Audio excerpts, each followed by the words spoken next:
It's my pleasure to be here today with Rowen Zetterman. I'm Bob Wigton, and we're planning to discuss our medical school years of 50 years ago and try to get some insight about what the differences are with today and what they mean. A little bit of background. I came from Omaha, went to Central High School, and went off to Harvard, and then came back here for medical school. And I've done most of my career in internal medicine here, and joined the faculty in 1974, and have had a really good time doing academic research and some teaching and patient care. And so here we are. Rowen? Thank you, Bob. So I'm Rowen Zetterman. I'm from Shickley, Nebraska, one of the many farm boys that was in our class. Graduated obviously from Shickley High School. I had 15 in my graduating class, I guess, which was not atypical for a lot of the young men. Where is Shickley? Shickley is, if you go out to York, Nebraska on the interstate, turn south on Highway 81, go south about 40 miles, and then turn right about another 7. It's in south central Nebraska. So it's just off of Highway 81. I started here in 1976. I was one of the last of the obligated volunteers for the United States Army. So I had 2 magnificent years, actually, because we were no longer fighting in Vietnam. So I never was deployed. I spent my time in Walter Reed in Washington, D.C. for 2 years. A spectacular opportunity and training, and then came back here in 1976. Great. Well, I think we'll start talking about medical school, going through it year by year, just to talk about what our experience was. I was actually late to medical school. I was coming back from Boston, and my car broke down. In fact, the axle broke, of all things. And this so was I the got green. here. This was the green Volkswagen. It was a green Volkswagen that had seen its better days. Yeah. Actually, it had to be one of Hitler's that he used when he was. I think one of the biggest surprises about coming here to school was that everybody knew that I was late, and they knew I had a green Volkswagen. And of course, from Harvard, it'd be really hard to find 1 or 2 people who even knew who I was. So it was a completely different attitude. Everybody really pulled together. They were all friendly, and it was just a joy to go to school here because of the people there. The students were collaborative as opposed to competitive. Sure. Yeah, Well, much more so. Or 2 maybe. There was a little bit of competition. It wasn't. I don't think it was awful, but it was definitely there. I only remember a little bit about the very first day, and that was orientation. Orientation took maybe a couple of hours at the most, and of course Mary Jo Henn, who was the dean of students, led the orientation. And the only thing I remember her saying to us was that starting that day, we basically had to behave like professionals, because if you had a white coat on, everybody would assume you were a physician, and therefore it was our obligation to come well dressed and be professional in how we behaved. Of course, it turns out that when you have your white coat on and you go to the grocery store, they think you're the butcher. But other than that, that's how it works. It was another year or 2 before everybody behaved professionally. Most of the class, probably 97% of the class, joined one of the 2 fraternities.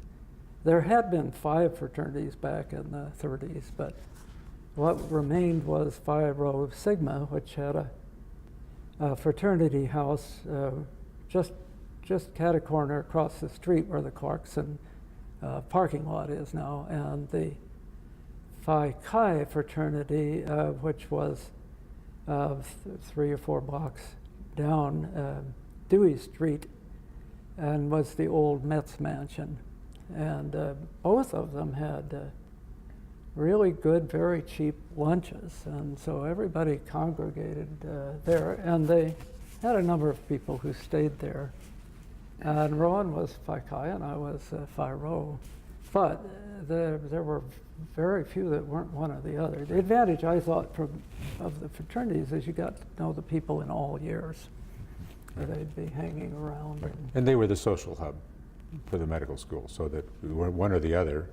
You know, you had parties throughout the year.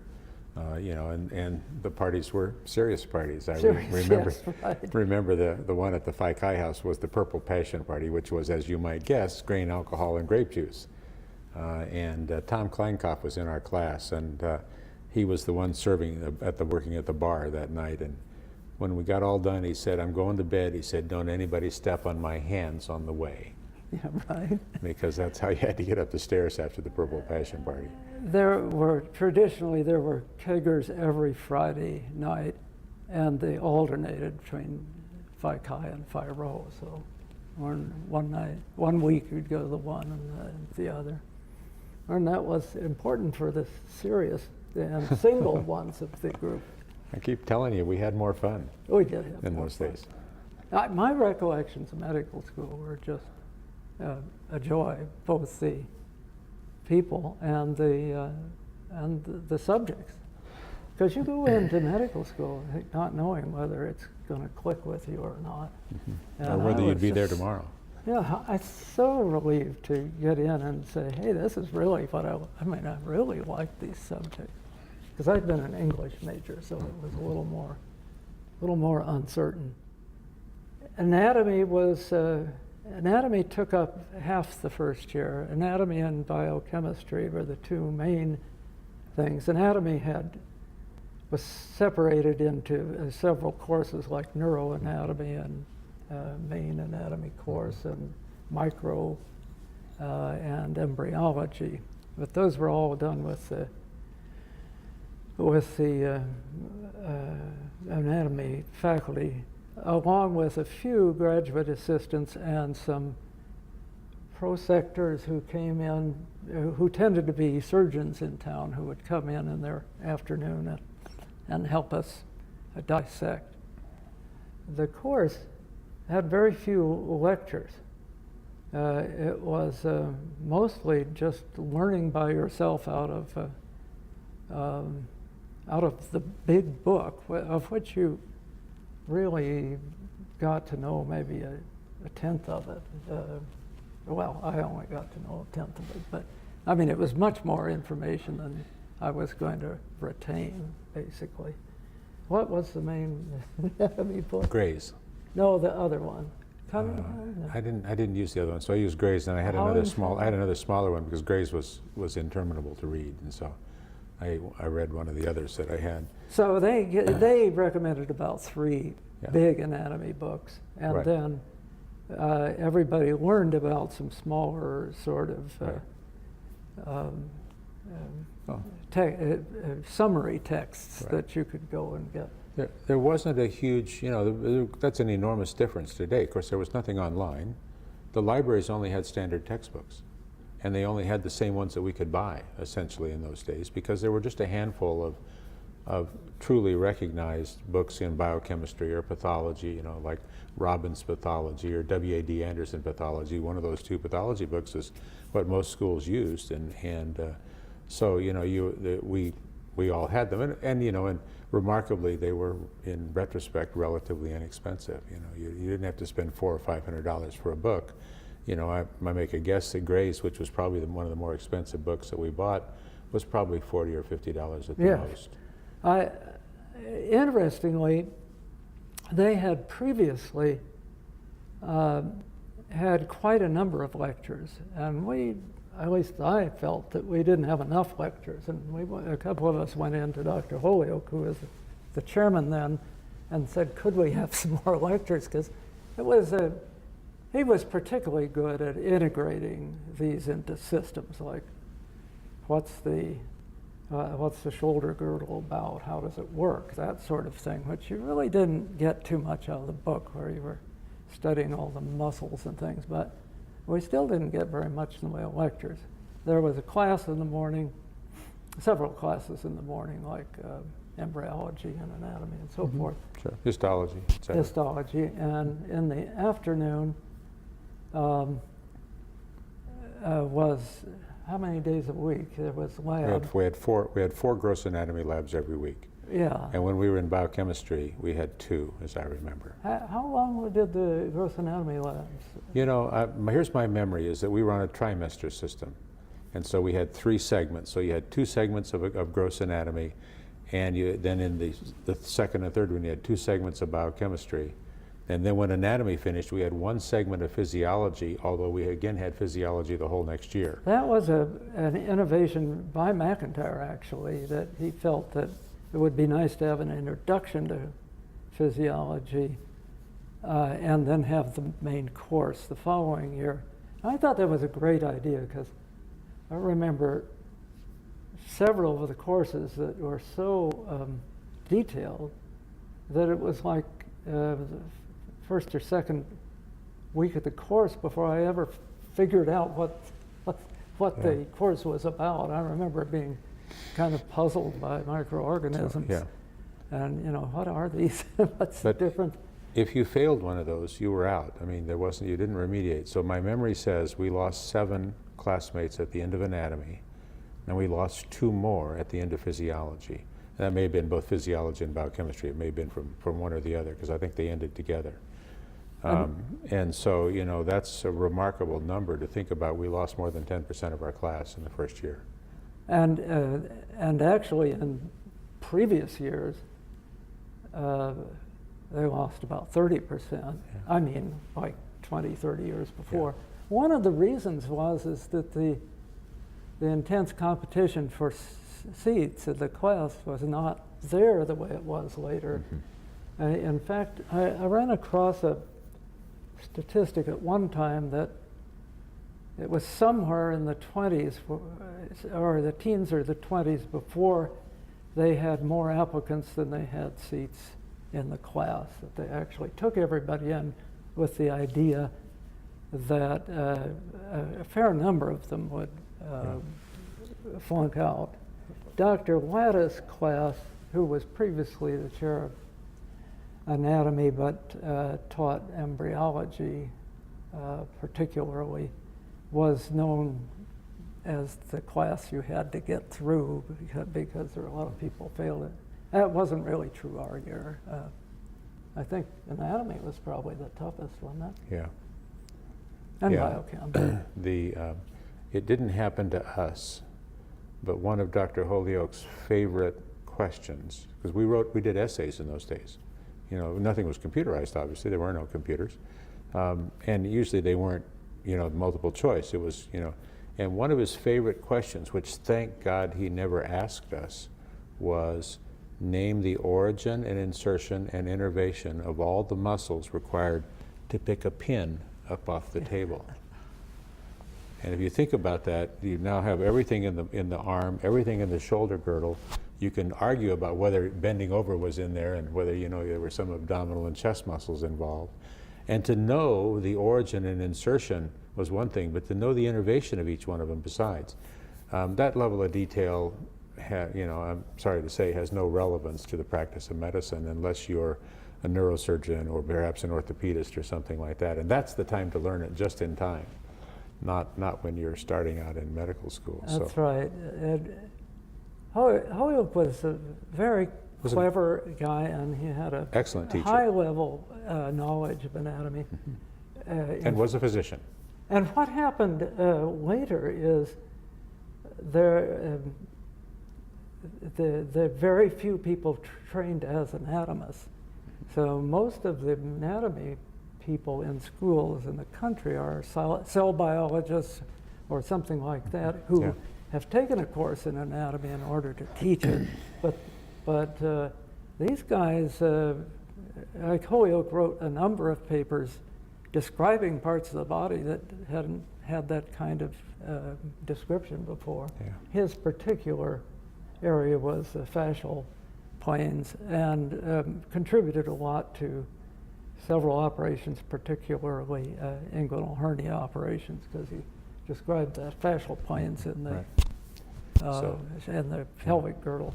So the gross anatomy lab, where were generally 5 or 6 students around the cadaver doing dissection, And we had partitions that were not floor to ceiling. There was a gap above and a gap below, and an area you could walk in. And so, you know, you didn't necessarily see the people in the next cube or anything like that. And Dr. Holyoke had a peculiar voice pattern Yes. that very few of us could mimic, and I certainly am not one of them.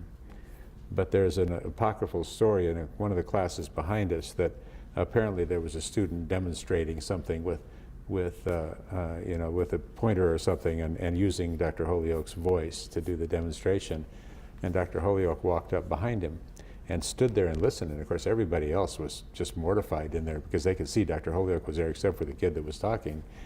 And he apparently finally got all done, and Dr. Holyoke said to him, "I don't know if you sound like that or not, but you better sound like that to the end of this class." So he had a sense of humor in his own way. It was a very sly sense of humor. He pretended to be tougher and meaner than he was, Yeah, really, true. and he got a lot of fun out of doing that. But the students, of course, didn't know whether he was kidding or not. No, that's right. But he had a lot of phrases that he'd go around, and he was the person, if you found some little wisp of tissue in your dissection, who could tell you what it was or what it had been a part of. But he'd always critique the kind of blunt dissection that some people would do. And one of his phrases was, "What do you got there, a saw?" And he had a lot of those that you came to anticipate during the time. But anatomy was a lot of fun. It was overwhelming, but fun. And it's, of course, really interesting to learn about your body. I think that the anatomy nowadays must be about half of what we had in terms of hours. Oh yeah, no, I think that's true. I will say there are a couple of changes that have been very positive, and that is we knew nothing about our cadavers. We didn't know who they were or anything like that. And so the cube next to me, you did the head last. That was the very last thing you did. So it was wrapped throughout all of this. And then the cube next to me, when they finally unwrapped the head, all of these young men in that particular cube had actually taken a course at UNL from this instructor. He taught medical Greek. And so, you know, it really bothered them. I mean, they'd spent the entire year, and then all of a sudden at the last, kind of the 11th hour, they discovered who it was. Well, today, they know a lot about their cadavers. They know about their diseases. And of course, we found all sorts of disease. Ours happened to have megacolon, had to have a megacolon. And, you know, cancer was not uncommon, and there was lots of different things that were found in the cadavers, but we really knew nothing about the cadavers. And you know, today the tradition is much more knowing sometimes even the name, and then at the end of anatomy having a service for all of the cadavers and having the families come. And I think both of the two medical schools here in town do that now. And yeah, there was a change around the 70s towards a much more thoughtful approach to patients and corpses. A lot had to do with two British anatomists, man and wife, who came on right after we left, Metcalf. And they really put in a lot of changes that had to do with that sort of consideration, I think. And that was very much helping us transition into the future. But of course, what's also happened, it's interesting, the part of the changes that happened in the 1980-90 period was a greater emphasis on integrating clinical work. And so there were preceptorships even at the end of the first year, which maintained, and a lot of other small group introductions to things that were clinical ideas. But Rowen and I looked back at the bulletin of our class, and I was surprised to see, we had a thing called clinical correlations, which was a very nice, I think, weekly class, where they'd pick some disease and try to correlate it with what we were studying in biochem or anatomy or later physiology. And I was surprised to see how that was like 80 hours or 90 hours. Yeah. So there actually was a fair amount of that. During the sophomore year, they decided that if we didn't have classes on Saturday, we'd do something frivolous like play golf. And so there were a number of things Saturday morning, one of which was a CPC run by Dr. Schenken of the pathology department. And they were very good CPCs, and What is that? they weren't dumbed down. Clinical Pathology Conference. Oh, sorry, yeah, CPC, that's where Clinical Pathology Conference. that's where you present a patient, and then somebody discusses it, trying to decide what, without knowing, trying to decide what the disease was.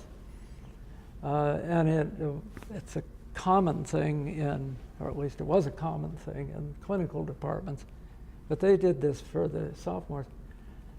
What amazed me about that always is that before they announced what it was, we had to run up with a little white sheet of paper and write down what we thought it was and put it in. And they'd count them up and announce how many people had gotten the right diagnosis. This is mid-sophomore year. And it came out to about 70% right. And I was always surprised that this seemed like so mysterious, and yet everybody had enough information they could put the right disease down. You know, you remind me that the Socratic method was the common way to teach in those days. So you got quizzed with all sorts of questions all the time. And for some reason, the class fell into this habit of knowing that if it was common, the answer must be 85%, because the answer would be, you'd say 85%, and somebody'd say, well, yeah, it's 78%, but you know, that's close enough. And then obviously if it wasn't common, you knew it was 15%. And they'd say, well, you know, you're right, it's 9%, but you know, that was a pretty good guess. And so people would ask questions in the class, the faculty would ask questions, and somebody would say 85%, and the class would laugh. And the instructor had no clue about why they were laughing. But it became kind of a standing joke in some of the classes to either be 15 or 85% for the answer. The departments were variably up to date. Some were teaching the same stuff they taught 10 years ago, and some were up to date. And I think most of the ones that were really up to date had clinicians involved in course design, that sort of thing. Physiology was a good example because it was mostly taught by clinicians who had PhDs in the field or else were involved in research. And Fritz Ware and Fred Postjan and Bob Stratbucker taught, who were clinicians who taught these courses. But in the first year, there was a biochemistry lab, which we had all the time. And I have to say that most of what they taught in biochemistry lab wasn't too relevant, because we spent a lot of time learning to do chemical tests on serum and urine, which was even then done by the laboratory all the time. And so it was really interesting, but you came out into the ward and realized you'd never do any of these things. I'm sure there was a lot of theory involved, but it wasn't. It wasn't apparent to us. No, we couldn't figure it out quite. One of the things we did, and I suppose they haven't done it for a long time, is we had to take a great big jug and home with us and get a 24-hour urine sample. Eating some particular kind of diet. So you could be fasting was one of them. So you didn't eat for 24 hours. Obviously, you got a lot of ketones in there. You had to prove that you had all the ketones in there, because if you didn't, they knew you cheated. We cheated, yeah. And so we brought this to school and worked on it with tests for about the next week as we did sugar reaction and proteins and so forth and so on.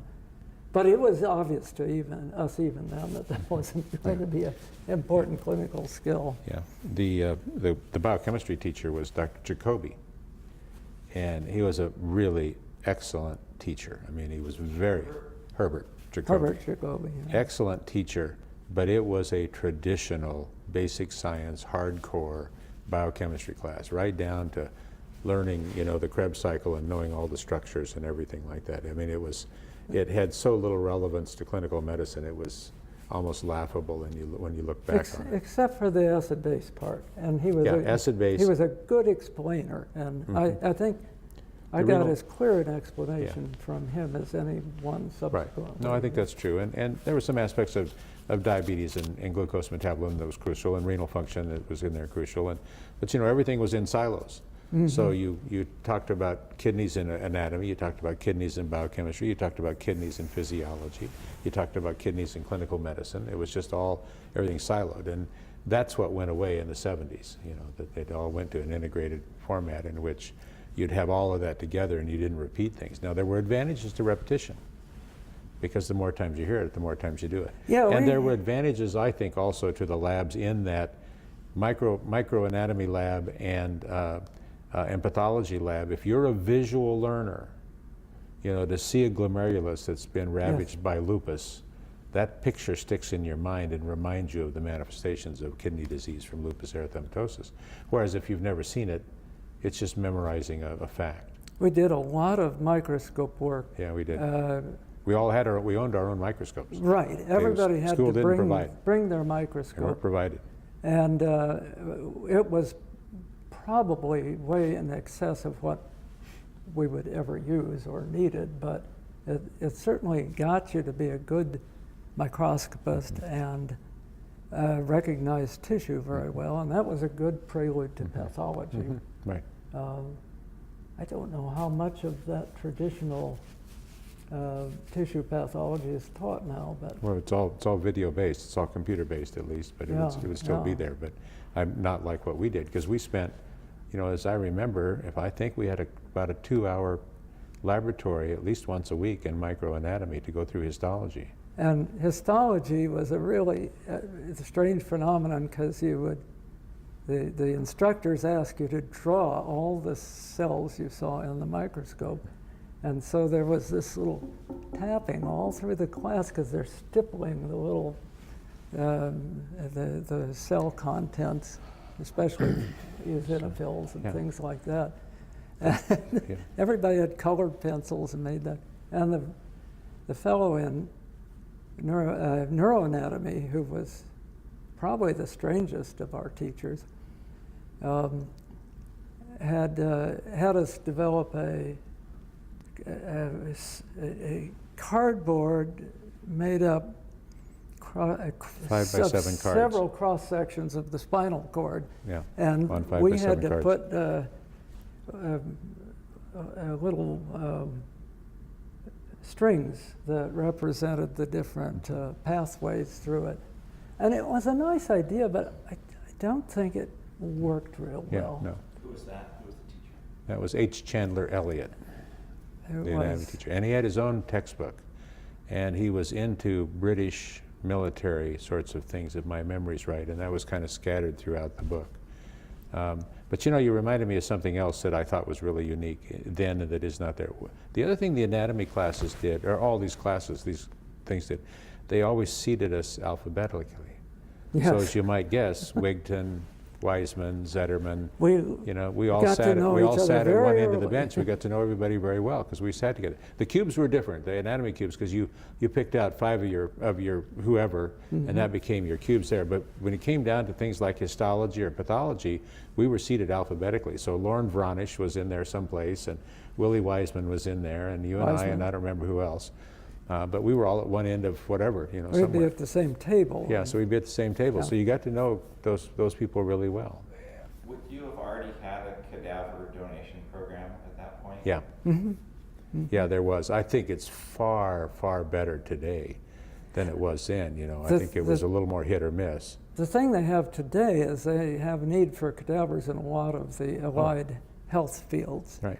And I don't And undergraduate No. schools. Yes, There's and use in undergraduate schools too, which didn't exist in those days. So yeah, no, it's dramatically different, there's a lot of, you can think about a lot of reasons why that may have changed, but But nonetheless, you know, we certainly had plenty of cadavers for our class. Class was 87, 88, something like that when we started. And I think we had 6 per cube, so it wasn't bad. But you know, I think those were the advantages to the labs and things like that we had that have largely gone away. The other thing is that there wasn't any recording of the lectures. There wasn't any recording even with tapes, and there wasn't a note service. We weren't smart enough to think of having somebody. Well, we did have a little bit of note service. Did we? Yeah, one of the classes. Did they? I don't remember that. Yeah.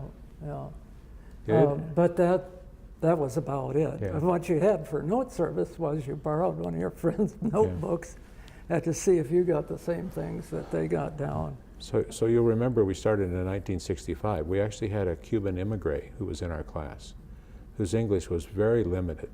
Mm-hmm. And he tape recorded all the lectures so that he could go home and listen to them again at night and take additional notes at night. My memory says that he was one of the students that rose up against Castro, and he had to flee Cuba and came to Miami. And how he got to Nebraska to be a medical student, I don't know. He did not graduate with us. That's an interesting progression of notes, because just over time watching it as an instructor, in our time they were doing it pretty much as they had been before, just trying to write down what you thought were pertinent, little pearls of wisdom that were passed down. And then somewhere in the mid-70s, there was a movement, national, of wanting to have typed out mimeographed notes, in fact insisting on it. There were a lot of kind of rebellion about that. And if you didn't have your class notes as an instructor written up, you'd get a lot of complaints. And I think that had to do with the appearance of Xerox machines everywhere. Because previously, if you got a copy of notes, it'd be done on a spirit duplicator. A lot of how classes went and how notes went had to do with the technology. Sure. I wanted to mention one piece of technology that always intrigued me, because it was basically right out of the 30s. And they had a number of carbon arc projectors. These are massive things that sat in the center of the North Laboratory, which doesn't exist. I mean, North Amphitheater, which doesn't exist now. And they could do two things with it. One was they could project slides, and many of them were set for what they called lantern slides, which was a 2x3, I think, that you could type on. You could actually type your 4 or 5 lines on that, and a lot of lecturers did. They'd use that for class notes. But the other one that I thought was really intriguing, and a few people used it, was this carbon arc had an intensely brilliant light. It was just 2 pieces of carbon that were brought together with an electrical charge, and they'd arc. And then that would be instead of the bulb. But you could use that and place a microscope with the butt towards you and the eyepiece down here, and project a slide onto the wall very clearly, or onto a screen or something like that. And a couple of our pathology would use that, but it was used quite a bit before, because they couldn't mass produce these slides for them. But there were some kind of holdovers, and I thought that was an intriguing thing. And sometimes it was better than the slides, because they could move them around, point out little details and stuff like that. But that was a holdover. Another thing we wanted to mention was that most of the buildings that we were using in '65 were built in the 1913 through 1928. And then came the Depression, and all the money for the medical school came through the legislature. So basically the legislature had almost no additional monies to spend with us. So we had a period of about 20 years where very little was built, and we were using a lot of stuff that they were using in the 20s. The only money for patients came from the state, also from the counties. Originally, they got about $3 per person per day, and by our time, they got $30 per person per day. So the counties would send in indigent people into the university hospital that they couldn't or didn't want to put up in the county or needed consultation. But that wasn't very much money for the hospital to subsist upon, so everything was a little bare. Sure. Well, and at this end of 42nd Street, as you point out, there was the North Lab, the South Lab, and the hospital.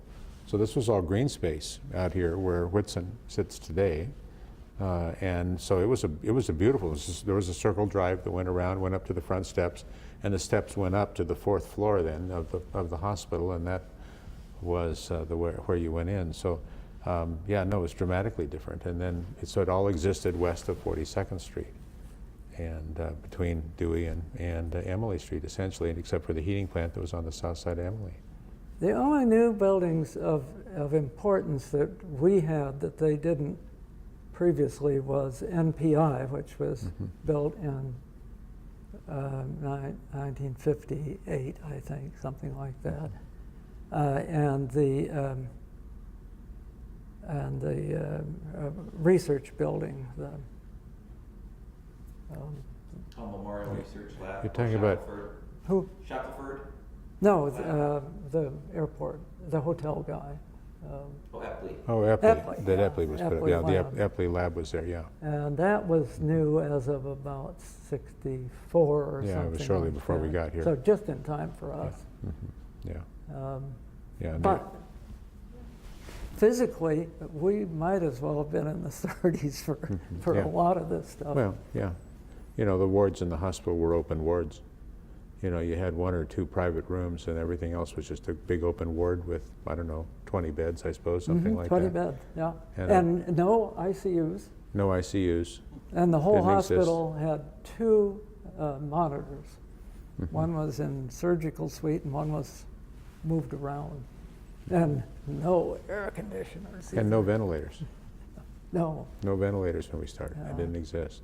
it was fly by the seat of your pants. You could be very creative. How would it get a private room for special Well, cases? they You were were just at the infected. end of the open wards, and there were 2 of them. And And you were infected, basically, to get into a private room. You had some reason to isolate you. yeah, it wasn't private because you were rich. It was private because you had to be No, that's away right. from the other people. There was one private room on the OB floor, and it since largely it was people who were indigent or they were students or residents or their spouses that were there getting care. That room was often rotated between the faculty members. Remember, they're almost all men in those days, so it was a faculty member's wife, or if it was empty, the resident's wife had next priority, and then the medical student's wife would have the next opportunity for that private room. You know, so, you know, and the nursery was a single door with glass and a single door, and if you went to see your baby, you would ask the nurse to bring the baby up and hold it in front of the window. There was no viewing into an open nursery like there would have been after that, and there certainly there were no babies in the room with the mother. That didn't exist at all. No pediatric ICU either. So 2 of my boys were born in the old OB, and then one of them in the new OB. And my mother-in-law was mortified that her grandsons were born in this indigent hospital where, you know, there was, you know, 1 private room and no nursery that you could see, because her other grandchildren were all born in one of the fancy private hospitals in town. So We might mention, getting into the 3rd year, that the hospitals were a little different in that the main teaching hospitals were the VA, County, University, and Clarkson, with some specialties at Methodist, which at that time was at 36th and Cumming. right. And then moved out while we were there, or while Right. we were interns, or something? I think it was while we were residents, they moved out to Yeah. 84th Street. The other thing I'll tell you about it is, when you walked up the steps into University Hospital into the 4th floor, on the right-hand side was the one hospital director's office, and on the other side was the one nursing lead's office. Those were the two people that ran the hospital. One hospital director ran what was, I suppose, about a 125-bed hospital or something like that. And in fact, not so long before that, that one on the left was the dean's office. But then when they built Unit 3, which was sometime in the early 60s, Early 60s, yeah. they added on, the whole north area with the emergency room and Some whatever clinic else was space above. and the dean's office the went dean's to the office west, went down there, yeah. west of the Right. Unit 3. And they changed the cafeteria. Cafeteria was really interesting. It was the first wing that on the ground floor, if you came into the hospital, it was on the left. And there was instead of the regular sun porch, there was, instead of patient sun porch, the sun porch was occupied by the faculty. And they had a lot of quaint things, including a blackboard on which all of the guesses about who would win which football games were always recorded. But to just give you an idea of how small it was, the whole personnel, is if somebody walked into the cafeteria and was unknown to the people, people would all look and try to find somebody who knew who that was who walked in. It was a small town. Small town. Yeah, I have two memories about the cafeteria. One is, one day I followed J. Calvin Davis into there, and he had a thermometer to measure the temperature of the soup because he was convinced it was not hot enough to keep it from becoming contaminated with bacteria. And the other was that somehow it got the reputation as the place you washed your hands after you ate.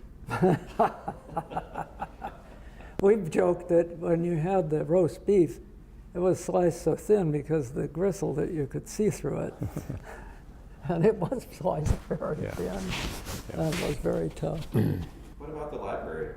So the library was on the 4th level of the old hospital, but covered more than one level. And so it was in, I think it was in three, was it in 3 total levels, or was it, there was a level and a half? There was two half levels. 2.5 levels, Right, 2.5 levels. Because the stacks were under the reading room. Right, And so the they reading room was on 4. And it was a nice reading room, although it's narrow, as you know, because it's just in that one wing. And then you had stairs that you wandered down through to get into the stacks and to get your books out. It's so interesting to think of how hard it was to retrieve articles then as it isn't now. Yeah. And in fact, before grand rounds in medicine, one of the chief residents' duties, while we were students, not later, was to pull the bound volumes that contained the articles pertinent to the case that was being presented and put them on a special table. And then if you wanted to learn ahead of time about the grand rounds, because you often got asked something in those days, but again, not our day so much. Yeah. But you would kind of read up on it ahead of time, and they'd be out. Grand round was Friday, and they'd be out Thursday or something like that. But it took, if you wanted to find out about something, it took a fair amount of searching and bringing some books up. One of the other big differences was in the sophomore year, we did physical diagnosis. And so physical diagnosis included a series of lectures, mostly by Dr. Grissom throughout the year as the chair of medicine. And he clearly was the master diagnostician, I would think, of all the people who were here in those days. But then we spent, starting at some point in the fall, we spent one afternoon with a preceptor in one of the hospitals examining patients. And of course, in those days, there weren't big clinics. Everybody was in the hospital. So, you'd be listening to murmurs, and your preceptor would go out and find a whole bunch of patients with aortic stenosis or aortic insufficiency or whatever they had, and would take you around And that's how physical diagnosis was done. Very different from today, in which it's compressed into a smaller and shorter period of time, and then you kind of get a bunch of it right before you start your junior year in most of the schools around the country now, including ours. So that was a big advantage. We spent a lot of time examining patients before we went out. The thing I remember was my preceptor was an internist from Council Bluffs named Jim Knott, K-N-O-T-T, and Dr. Knott was a good internist. He had done his residency at the VA. The VA had its own residency if you go back far enough. And so we did all of our work at the VA, which meant, as you might guess, we only examined men. And one day he said, well, it's time for you to examine women, and he took us all to Council Bluffs to Jenny Edmondson. And that was an unnerving experience for a little farm kid from Nebraska, to listen to the heart of a woman for the very first time and do an examination. But, it's one of those things that he recognized we also needed. But and the other good thing about that was that you'd meet, once a month? Mm-hmm. And then after a while, you started having to do a history and physical on, right. Write it up. And of course, in your first few, you'd have 10 pages or something right. of that. It takes a long time to get to be able to write a terse history and physical. And the current computer storage of all that information has really changed that around to the extent that I think that there no longer is a really well agreed upon content of that, except to what the computer asks you for. Right. And so the kind of the creativity of making that a diagnostic exercise is gone to some extent. And the other thing is that there was an era in which physical diagnosis was really crucial. There was no echocardiogram, there was no ultrasound, there was no CAT scan, there was no MRI. You had fluoroscopy, traditional chest films, and they were doing heart caths, but it was just on the early end of heart catheterization. And when I was I think I was a senior student on cardiology, and my attending was a cardiologist in town, and we had a lot of private practitioners that helped teach. And Ted Hubbard was one of the cardiologists in town, and so he was our attending. And so we had a patient, and a patient whose name I remember because he has a very famous name, and therefore he wasn't famous himself, but he had aortic stenosis, aortic insufficiency, and mitral stenosis from rheumatic heart disease. He was a young man. And we presented the cath data to Dr. Hubbard, and because he'd already had his heart cath done before Dr. Hubbard saw him, and he said, it's not possible, that cath data can't be correct. And so it was in the evening, we were making rounds in the evening, and he took the patient down to an exam room away from the ward where it was really quiet, and he spent about 15 or 20 minutes in the room and walked out and said, the cath data is right. And this was somebody who grew up in the era of listening to hearts and learning what that meant before there was catheterization, and making decisions about operations and things based on what it sounded like. And he wasn't kidding. I honestly believe he was that good, because it was a different era in which your ability to hear murmurs was remarkable. And I've never forgotten that story, but in part because, like I said, I remember the name of the patient very clearly in my mind.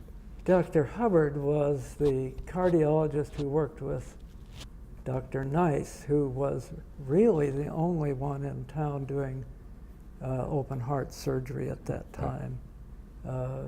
And it wasn't four vessel disease. That came after. Later. That's right. But we were doing Weinbergs in those days. Right, and correcting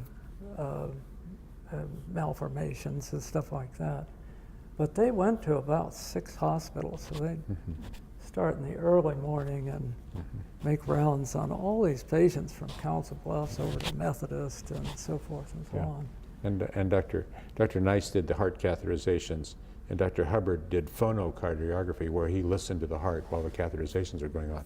One more reason why he was so good at listening to sounds, and yet had the data, the actual percentage changes in in pressure, et cetera, based on the And you bring up the real change in the patients we saw. For one thing, we saw lots of ulcers, Oh yeah. which we don't see too much of. And the other thing was, we used to see many, many people who had rheumatic heart disease. And that has virtually disappeared from our ward, at least the people who had bad. Yeah. As a result of rheumatic fever, or? As of antibiotics. Oh. Antibiotics, and so you prevented the streptococcal infection from becoming serious enough. So I had one case of rheumatic fever when I was a student, but I may be one of the only students who had a rheumatic fever case from that point going forward. Oh, an actual case, yes. An actual case. We I had actually lots had of people with mitral valve Yeah, we had a problems lot of and people stuff. who had rheumatic heart disease left over from the days before, but I actually had one patient with acute rheumatic fever. But again, the availability of penicillin, you treated the streptococcal infection before it got severe enough. And of course, it was the people a decade ahead of us that got these, the widespread treatment of Right. strep was happening.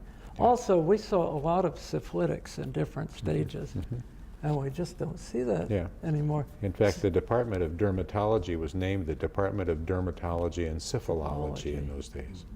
The syphilis was for us as students a lot like AIDS was in the last couple decades, because first of all, you're really worried about catching it because it could, you had to wear gloves and stuff because it could get through the skin. I don't know how common that was, but we saw it all three stages of syphilis, and there were quite a few. And I saw what I never ever saw again, which were people with the final stage called a gamma, which was a tumor up in the brain, and they tend to be a particular kind of crazy people.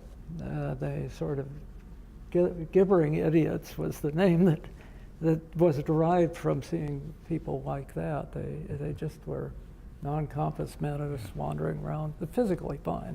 Yeah. And I think I saw like 4 of those, and I never saw them again. We still had World War I veterans when we were at the VA. It's no surprise. That was in the late 60s, from 50 years before, so 40 years before. So, we had a number of men who got syphilis during World War I and were there, as you point out, with tertiary syphilis in late stages of disease. So no, not at all uncommon.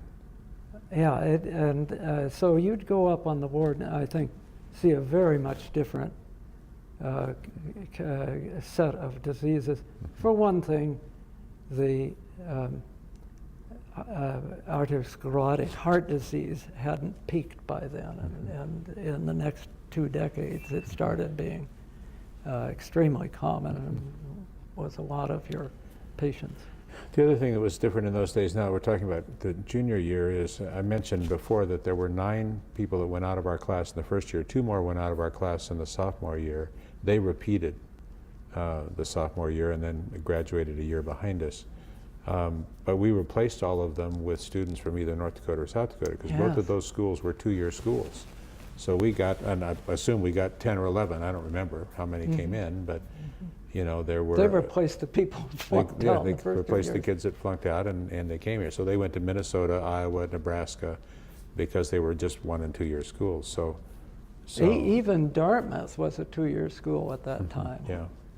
But University of South Dakota certainly was, and we got 10 people. Yeah, at least 8, 10. 5 We got at least people, 10, I would think 10. And that was interesting. But the trouble with 3rd and 4th year, and I'm sure it's still the same problem, is you didn't see your classmates much because you went on these rotations where there'd be maybe 4 or 5 of you going to medicine at the VA, and you wouldn't see anybody else for 2 months except if there was a special class. Before us, by about 10 years, they still had a very active set of classes in the morning for 3rd year students. We did for about half of a semester, yeah. I think, or maybe it was 1 trimester. But it was like 1 or 2 classes. Yeah, we had clinical pathology, and maybe we're still doing CPCs or something, so we had like 2 hours from 8 to 10. Yeah, and then we finished rounds after that. They ran through all the things like kidney disease Yeah, and heart right. disease and Right, stuff like and that. then we did rounds after that. But so that's kind of an interesting dichotomy about medical school, is that you have this big class for 2 years, and then you go your separate ways. You know. And there was nothing like the rural rotations that we have now. And Oh, the yeah, rural no, rotation. No, you did. We did. So we Yes. went out. We did 10 weeks. You had to do a 10-week rotation. You couldn't do one. I've forgotten if you could go as close as Fremont. I know they wanted us to go out into a small town, so I went to Aurora. I had a wonderful time. I went to Auburn, and You went I to had a Auburn? wonderful time.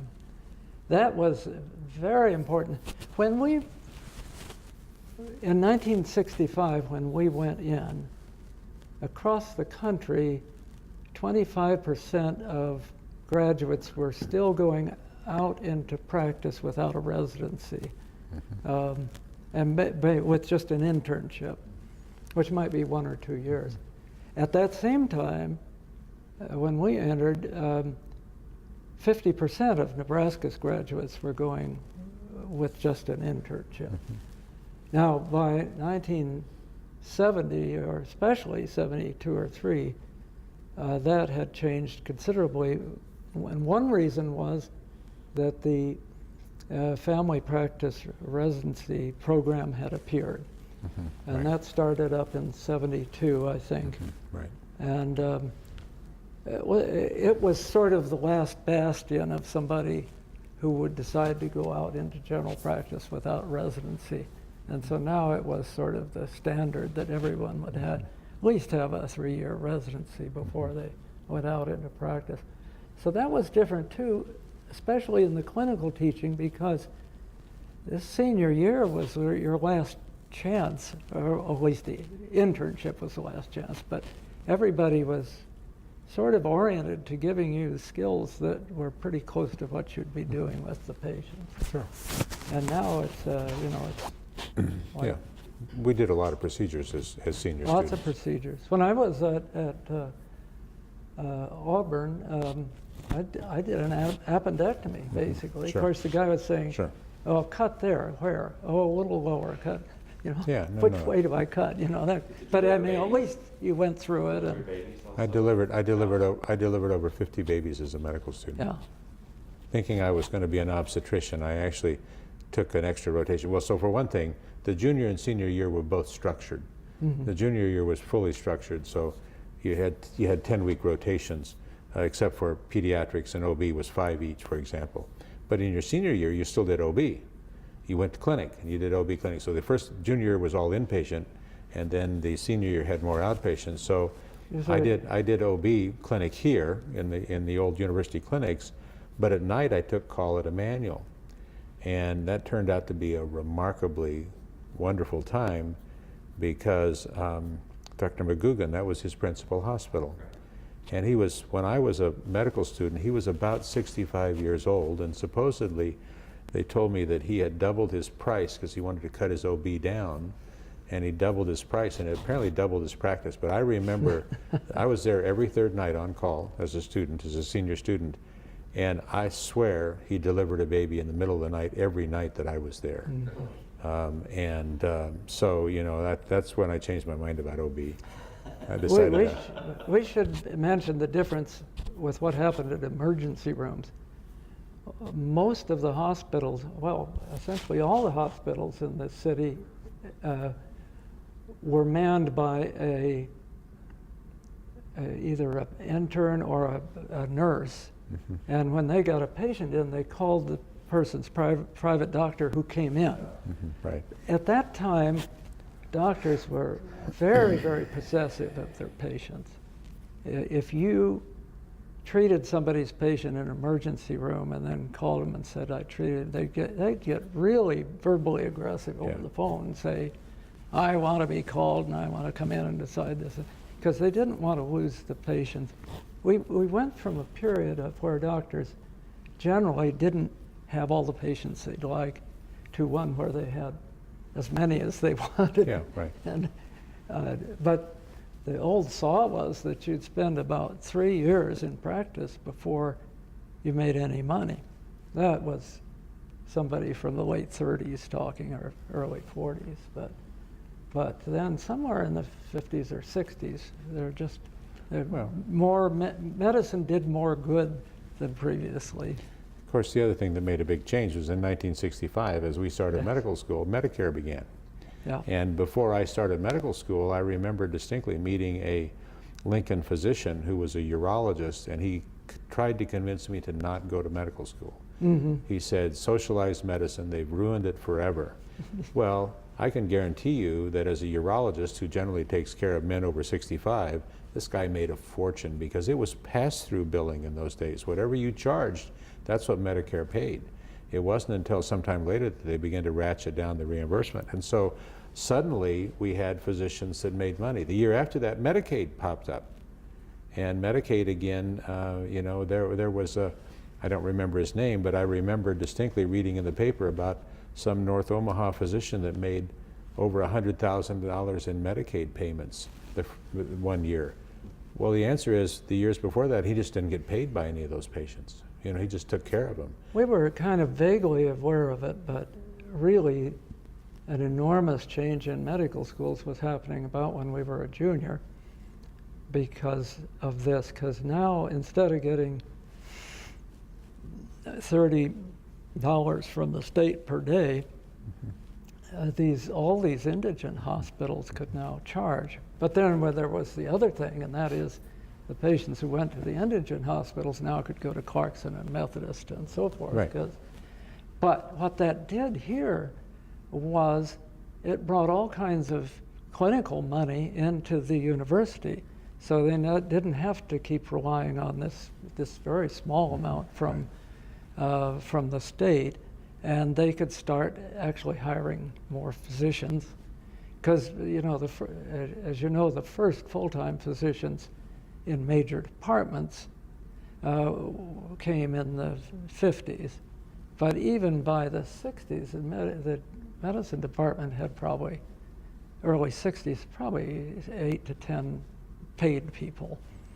And then big upheaval about in the late 60s, where people now were billing just like a private doctor. And of course that made a big change in hospitals. A lot of indigent hospitals closed, and a lot of other hospitals got really rich. Sure. But it has been a tremendous boon, and it meant that we could have more teachers around, basically, that weren't just volunteering their time. Not that that was bad. How was working with Dr. McGugan? Oh, he was a wonderful guy to work with. The mothers all loved him, thought he was a wonderful man. And he was good. But you know, he was deservedly so. I mean, we have this beautiful library that's named after him. You know, he was very devoted to the medical school, though this was not his medical school. I think he came from Pennsylvania, right? From the University of Pennsylvania? University of Pennsylvania. My dad had done his internship there, so they were kind of close from that point of view. He actually was, let's see, Fred was at Pennsylvania Hospital, but I think McGugan was at the University of Pennsylvania. Yeah, I think so too. That's right. But yeah, so he was very devoted to the school, and of course, the raising money for the library became a real cause for him, and at the end. But he was a good teacher, and highly valued, and he was a fascinating guy to talk to and spend time with. But you know, it was in those days, you know, you hopefully called the obstetrician to get there at just the right moment. That didn't always happen, and I delivered several babies for him before he got there as a student. On the other hand, it was also an era in which the women got scopolamine and some sort of nitrous oxide usually for the delivery, and so they were asleep anyway, or at least they were out of it. Scopolamine, you know, people don't have much memory of whatever there is going on around them when you use scopolamine, and so they didn't know whether he was there or not, and it was rare, it was uncommon that he wasn't there. But no, he was an interesting guy, and he had several good partners also, and one of them, whose name escapes me at all, I can't think of his name, I'm embarrassed to tell you, but he always made rounds at 5 in the morning. And not only did we have to get up and make rounds with him, and so we were ready by 5 in the morning, but you'd see these young mothers who would get up and put on their makeup and all at about 4 or 4:30 in the morning, so that when he made rounds, you know, they felt like they were presentable, and I was fascinated by that. But they, you know, this obstetricians, as you know, carry a lot of, for the young women, you know, they're very important in their lives at that moment, and so these guys were revered. But McGugan was a great guy to talk to, no question. So talk about the A. Ross McIntyre thing. Oh, well, that involves two things. One is there used to be, up to about 65, there was a great tradition of, excuse me, 75, a great tradition of having a senior banquet. And they got kind of rowdy, and they evolved eventually so that they had skits which made fun of anything that wasn't a medical student, basically. The doctors, the janitors pushing the medical students out of the way, that sort of thing. And they would have a whole bunch of funny awards. Like at our senior banquet, one surgeon received a pair of 2 left gloves. And just kind of nasty, but not. It was more like a roast. It was tolerated. Some more pointed than others. That's right. And somewhere along the line, I think it had been fairly recently before us, maybe 5 to 10 years, they had developed what was called the A. Ross McIntyre Traveling Trophy, which was a statue of someone's hand making a rude gesture, basically. But my memory says that was the original one, was just that it was the Finger Award. That's right. But he won it so many years in a row, they Yes. finally retired it and said, we won't give it to him anymore, but we'll just name it the A. Ross McIntyre Traveling Trophy. Ross had a way of teaching where he gave a very interesting lecture about Curare. pharmacological research, especially that he'd been at University of Chicago and had a lot of stories and how this was discovered and so forth. And then he'd give a very hard test that was right out of the book and nowhere else. So if you hadn't read the book and it was Drill's Pharmacology, the single most boring pharmacology book one and can he'd read. give you about 40 pages of it. But he had written a Small chapter on type like Curare. this. That's why we had Drill. Yeah. And so if there's anything that stirs students up, it's unfair test questions. And that, it was full of unfair test questions. And he was also kind of haughty in his apparent manner. He wasn't really like And that. he but had this penchant of calling students in to his office, even when they weren't doing that badly, but if they weren't getting A's, he had this penchant of calling students into the office and saying, you know, I'm really concerned about you. You may not get through this class. Well, you know, as I told you before, you know, one class and you either repeated the year or you were out. It was your options. The sophomore year you had the chance to repeat. That was the one advantage. Freshman class, you almost never got a chance to repeat the freshman year. So, you know, he scared a lot of students also in that regard. But it was the thing over Curare. I mean, he never got over the fact that he had done all this research on Curare. And Drill's Pharmacology, the chapter, he had written the chapter in Drill and all of those. So, but yeah, no, it was there. There were some times it was given out to some faculty members that really felt just awful in receiving it. And in fact, it disappeared one time and they had to remanufacture it for one of the classes. our class remanufactured it. Was it That's our right. class that did it? Okay. Some of them I didn't understand. I don't want to get into who got it, but sometimes you couldn't quite figure why a number of people were really on. Why that person, yeah.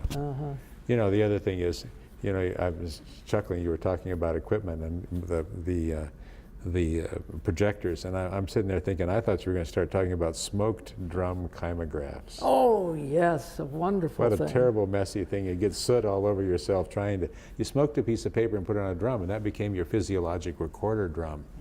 and then you would treat the carbon that was on there afterwards to make it permanent, so you could then store it and hang it on the wall. And they had a machine shop over in Physiology, and a guy who ran it, who did this, and he built all sorts of equipment. And one of the things was he built these little things that went around and around, and you put the smoked paper on it, and then there were these little levers that were attached to some, I don't They'd know, scratch off the mouse soot. heart, or frog heart. We did a frog heart. And it would beat, and the thing would go like that. And it was very, very direct. I mean, it was nothing between you and the recording, and so it had a good effect. But they had this big broiler, it was about this long, that they'd spread this paper across and smoke it up. And then afterwards, they put a fixative on it so it wouldn't. But in between, when they smoked it and had the You got soot everywhere. everywhere, you couldn't touch the stuff or anything. The Physiology Lab was really good, but it was messy. There were a lot of, if you can stand it, a lot of dog experiments. But we ended up being pretty good early surgeons about things like doing venous cut downs and other simple surgical tasks that stood us very well in the internship, but eventually they just did away with them. I think a lot of things that I thought were really good went away because they just didn't have the manpower for them. And I know that talking to the physiologists, that's why those labs went away. It takes a lot of people. And there were a lot of things that were just not well thought out because times were different. So for example, the OB call room for the students was one room. And we had both men and women students. We only had a few women, but we still had both men and women students. Nobody thought about that. When they built, I may be wrong, but I think I'm right. When they built the new university hospital, which will be 50 years old here in 3 more years, they built a single call room off of the emergency room. And by that point, we had a lot of women that were interns and residents. And yet here we were, men and women, sharing one call room. That's where you were sleeping. That's where we were sleeping and hanging out and getting up in the morning and showering and cleaning up. We had one call room. I mean, nobody thought about that you should have a call room for men and a call room for women. It's bizarre when I think back on it and think about it, but the problem was it was basically men that were running the place, and so they just didn't have that, apparently just was completely oblivious. And there was problems with the lack of diversity amongst the residents particularly. Oh, yeah. They were very picking on different races, sexes, etc. Which was weird because, of course, they're treating women, so you'd think they would not have that. To get back to that party at the end. Oh, so we had the senior banquet. Senior banquet, senior banquet with kids. Anyway, what happened? We had the start of a 3-year. Not in our time, but like 2 years after we graduated, they started a 3-year medical school, and they integrated it so there were 3-year classes and 4-year classes together, such that in 1975 there was a full 3-year class and a full 4-year class. And the 3-year class didn't like being a 3-year class. It was rushed, and they thought they weren't getting as much. And they had a senior banquet that was so mean-spirited. And they picked on their own classmates a lot, and they picked a lot on the thing that there was a lot of talk of doing away with it. And the classes said, well, no, we'll just make it a lot calmer. And it got calmer, but it was just dull as anything. Yeah. And then eventually it's kind of dissipated. Yeah. I have 3 related questions about pre-medicine years. Did you take the MCAT? Was it required? Did you do what we would commonly call shadowing today? And then did you, what was your interview? Or was there an What interview? was the second? Shadowing. Shadowing as an undergrad? Did you do shadowing of any kind, or? It wasn't formal, but it happened. Usually had to do with your uncle being a doctor or something like that. Yeah, So- I was saying, so how the would an- that be different for a So the formal answer lawyer? is no. No. No. shadowing. No, No. not even asked. No questions asked. MCAT? Did you have Yes. to take it? Yes. Yes. You had to take it. You had to take it. Had to take it, but some knew about it and were more concerned about it than others. I think it was just becoming kind of a standard thing. I remember just being told the MCAT is tomorrow and you better be there. And what's that? We never studied for MCATs in those days. Yeah, no, I did. Well, I only went 3 years to college, so I decided for some reason in the spring of that year that I'll just take the MCAT and see it. And I don't think I got my scores. I don't know that we got our No, we scores in didn't. those. We didn't In get our fact, scores in those days at all. And so you applied and you gave them your scores. And so I applied to only one place. I applied and I got a letter one day that said, "Congratulations, you've been accepted." I hadn't even been interviewed. No interview. And so then I went to the interview after that. And I thought to myself, what's going to happen at this interview? And it was Bob Messer was one of the two, and I've forgotten who the other one was. I probably should remember, but I remember distinctly it was Bob Messer. And we interviewed in Lincoln on the UNL campus. So they obviously drove down and did evening interviews. And I was nervous because, I already had this letter of acceptance, and yet here I was now being required to go to an interview to complete my application. And they were that was a funny year. There were two of us from Wesleyan that both got early acceptances. And of course there is an early option now, today still, that you can apply for and see if you get in, and then theoretically then you stop applying to anybody else. In fact, it's grown really in Yeah, importance. I'm sure it has. Just for obvious reasons. And But was yeah. there a farm boy versus son of a doctor? The only thing was they made a big point at orientation pointing out that there were more children of farmers than children of physicians in our class. I remember that being made, and all the farm kids said, yeah, but who had the better grades? So the question was, we may have more farm kids, but did we all have to have straight A's and high MCATs, and the doctor's kids just had to apply? That was kind of the standard joke. I have to say, but that's where it ended right there. I have to say I wasn't aware of that as we went through, but that's probably because I didn't feel Yeah. being a doctor. But I after wasn't that, aware of anything. Yeah. What there was a difference that it wasn't a big deal, but there were a lot of people who were biochemistry majors who'd taken a lot of biochemistry courses. And one of the things they did to deal with that is they had an advanced biochemistry course where the people who had taken all these different courses could kind of bypass the lower level course that we took and did that. So that was, I think, the first time some part of the class split off. I don't know which group you were in, but no, it certainly wasn't in the biochemistry class. I can guarantee you that. It was in anything but the regular biochemistry class. that's right. I'd never taken biochemistry in college. Hadn't you? No. Well, the first place, as I said, I only went 3 years to school. So That's right. So I took you didn't have the early outs in things like, for example, I didn't take calculus until a sophomore year in college, and I didn't take organic chemistry till my sophomore year. They had these strict requirements, but it turns out in retrospect they really could be not worried about if somebody was doing really well, if they had no doubts about how they were doing. When he was dean, Waldman tried to get people talked into getting rid of the heavy biochemistry course requirements for admission because he thought they were not needed. That a single chemistry course would be plenty, and then you could take biochemistry, Right. which probably at that time was more than we needed anyway. I don't know. Hard to know. Yeah.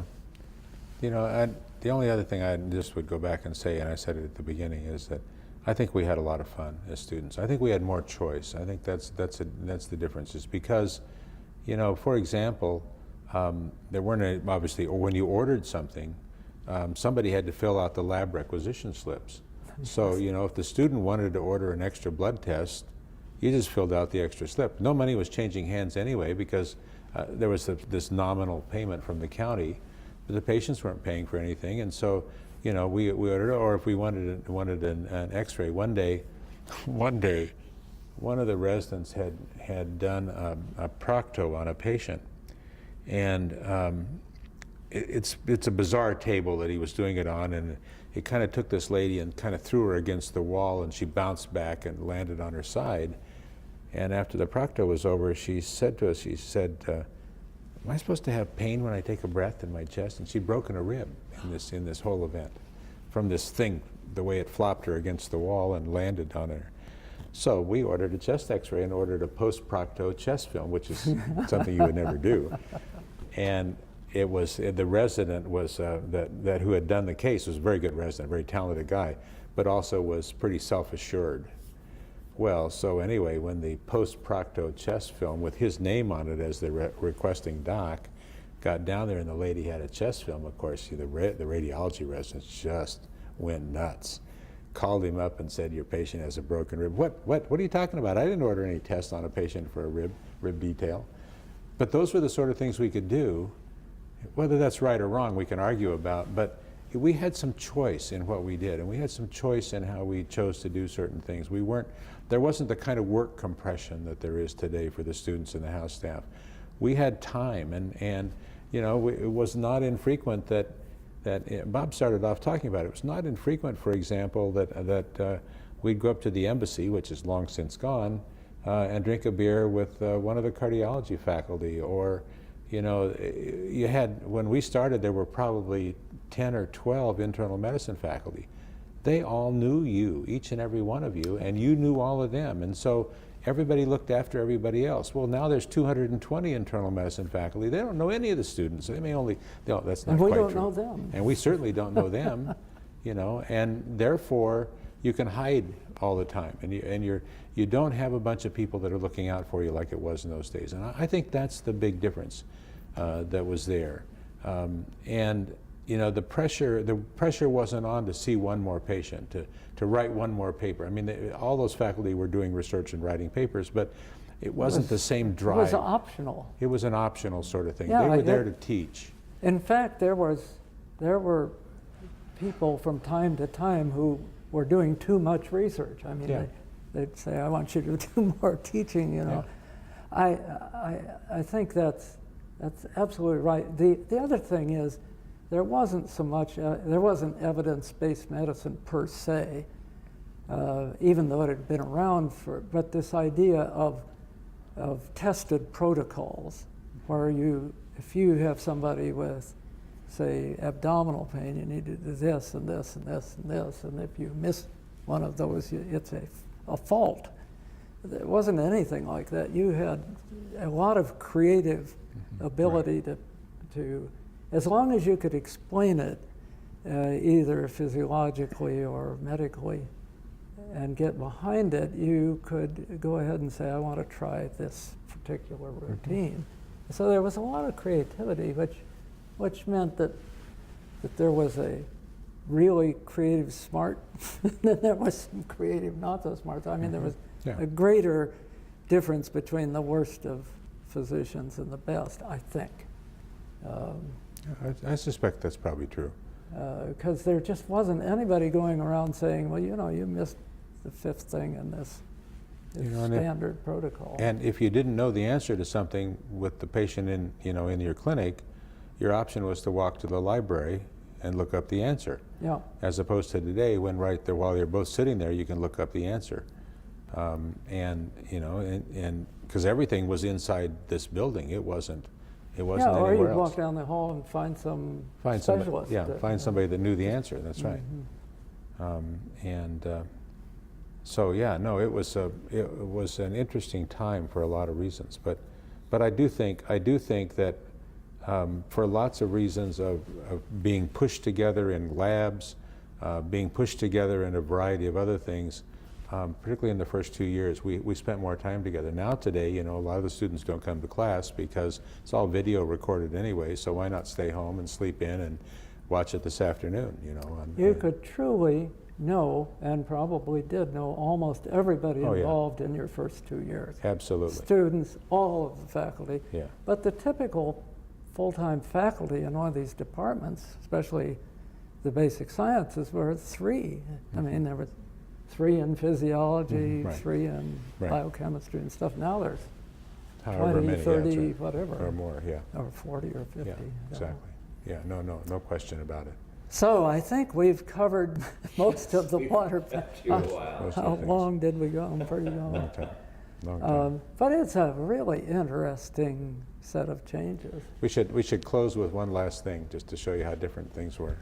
So, in my opinion, of course. So the county hospital was the city hospital in those days. All the squads went to the county. They would go to the nearest hospital, but remember, there wasn't anybody there necessarily, or if there was, it was just another intern. So on the first day of July of 1969, the doctor in the ER at the county hospital, without any other resident or attending, is Bob Wigton. The And house- boy, did I know a lot. That's right. The house doctor at the county hospital, covering the rest of the inpatient services on July 1st of 1969, was me. So we began our internship together in the same hospital. Between the 2 of us, we knew everything. We had it all covered. We had it all covered. When I started for work, I carried in this big bunch of books. Sure, of and course, put them absolutely. on the We receiving lived by the desk. Washington Manual, Yeah. at least on the inpatient services. The Washington Manual was the Bible you carried in your coat. And, So- and that was a wonderful experience, and I hope it was okay for the patients. Yeah, I hope so too. And I don't remember when it ended, and maybe you do remember. The other thing is, we wore a short white coat like the students, except Yeah. we also had white pants, so that you could tell us apart from the students, but we did not wear long coats until we were a second-year resident. And then you could wear a long white coat. And so the interns were very obvious, running around, they looked like they were selling ice cream. You know, you had a white coat and the white pants on.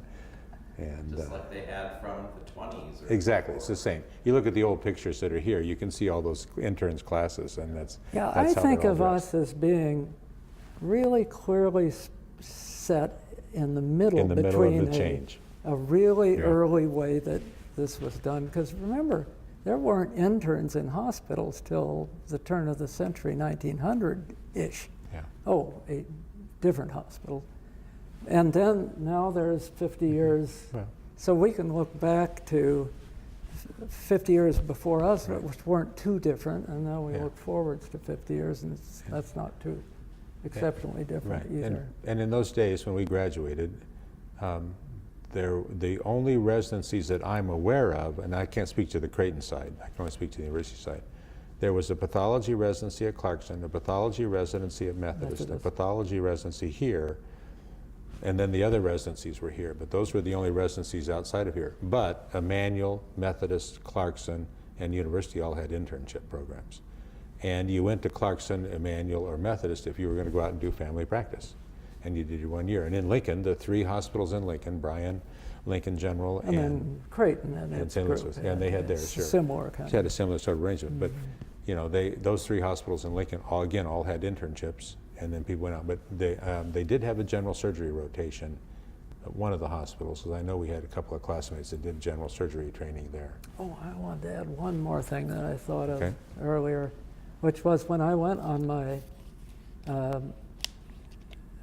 rural preceptorship, the nature of that medicine was fascinating because, and we had some really good doctors down in Auburn.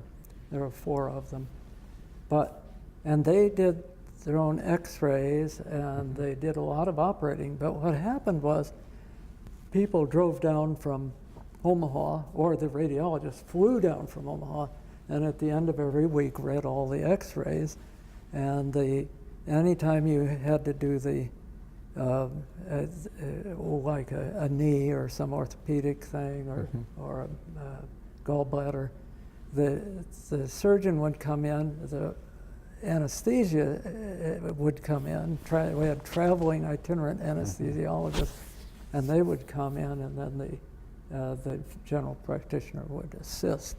And this persisted for quite a while in there. out of necessity. It was just, you wanted to have all this new kind of fancy medicine, but you couldn't train every person in their internship to do all these Right. things. But there were a lot of patients that did not want to travel to Lincoln or Omaha those days, Absolutely. and they wanted to stay in those little towns and be operated on. Yeah. They didn't see any advantage, and there probably wasn't any real advantage in whether you were operated there or not, because as you pointed out, the surgeons that were doing the cases in Omaha were the same ones coming out of these little places. And in Aurora, the orthopedist that we had come out and would come start about 7 o'clock at night, and we'd operate till about midnight and do 6 or 8 cases, and you know, then he would leave, and all the post-op care was done there. But he was very talented. I mean, he was a very talented surgeon. Had a huge practice in Lincoln, so you know, they were getting the same level of care. And as you point out, sometimes they brought their own nurse, sometimes they brought their own anesthesiologist, et cetera. So that things were pretty good in that regard. So, The good old days. yeah, it was the good old days. Thank you. Thank you. Hey, thanks a lot.